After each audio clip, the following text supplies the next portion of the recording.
It's one thing to say I'll only have 2 slices of pizza, and it's quite another to act on it and not eat the whole thing. I'm guilty of that. Now, portion control is extremely difficult and often very challenging. And let's face it, those big restaurants and takeaway servings don't help either.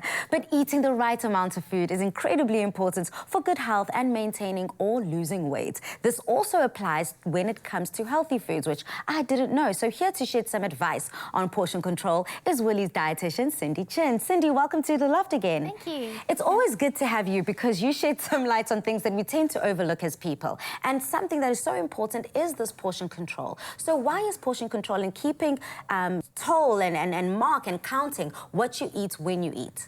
I think we live in a society that really does encourage supersizing, just like you said. Portions are bigger, everything's bigger, the plates are bigger, the glasses are bigger, so it's very easy for us to eat more than we think we need.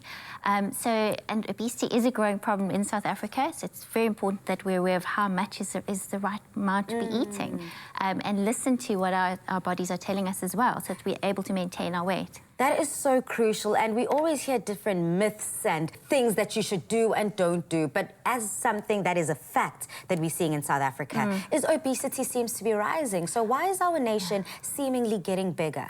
So obesity is quite a complex thing, and we as South Africa are quite unique in that we're rapidly developing urbanization and we're an emerging economy. So what's happening is you're getting the overabundance of nutrients, but too much of it and the wrong kinds. So we're sitting with, I think, over 70% of women who are overweight or obese, a third of men, and just over 15% of children under 5 that are overweight or obese.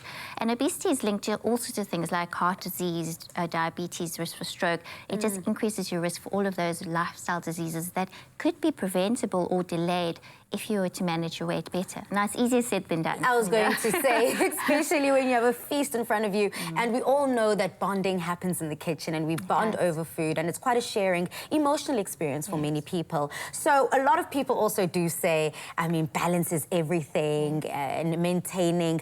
How does that look like practically? How many grams would you suggest each food group needs to be intaked? So it's such a common question that I get because people think that it's necessarily linked to weight or size, but actually it's linked to energy density, so how much carbs, proteins, fats are in 1 gram of food. So fats are much more energy dense, so the fattier foods are much more condensed or denser. So this is a lovely example of a few snacks. A good first step is to maybe aim for something less than 500 kilojoules. So in terms of kilojoules, not weight. And you'll see here, ranging from lowest to highest, bananas are like 350 kilojoules, whereas a cup of popcorn is slightly more. And then if you go through half a cup of pretzels, which are next, dead balls, but the most energy dense and the highest energy is actually 2 chocolate-covered biscuits.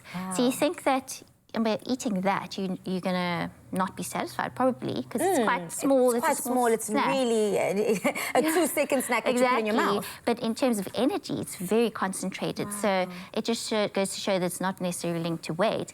And we can actually trick ourselves by having larger portions of less energy-dense foods. So think fruits and vegetables, those sort of things that add lots of water, fibre and bulk, and more satisfying as opposed to these energy-dense snacks that don't last very long. Absolutely. Now, Cindy, just practically, for our viewers at home who want to find out how to do this and exercise this on the daily, because, girl, if you're telling me this is how much popcorn I need to be eating, I am definitely overeating. No, I think I'd be the same. So first things first, like I said, plates. Have you noticed how big our serving dinner plates are? Yeah, they seems like at the shops they get bigger and bigger. And what our subconsciously we think that we need to dish to fill the plate. So if you actually use smaller plates or even use a plate with a darker rim, you tend to fill it less and eat less. Eat slowly. It's all an illusion. It's an illusion, so you trick yourself into that. And also nudge yourself into making those healthier choices easier so that you know, you don't display the chocolate biscuits, but you actually put the healthier foods out on display so it's easier to eat, quicker to eat, as opposed to dipping your hand in the chocolate bowl or the cookie jar. So separate your snacks, share your snacks, and make sure that you fool yourself visually. Thank you so much, Cindy. I now know my do's and don'ts, and I'm sure South Africa is definitely paying attention too. So next time your hand reaches for that extra slice of pizza or another handful of nuts, stop, think, and make the healthy choice.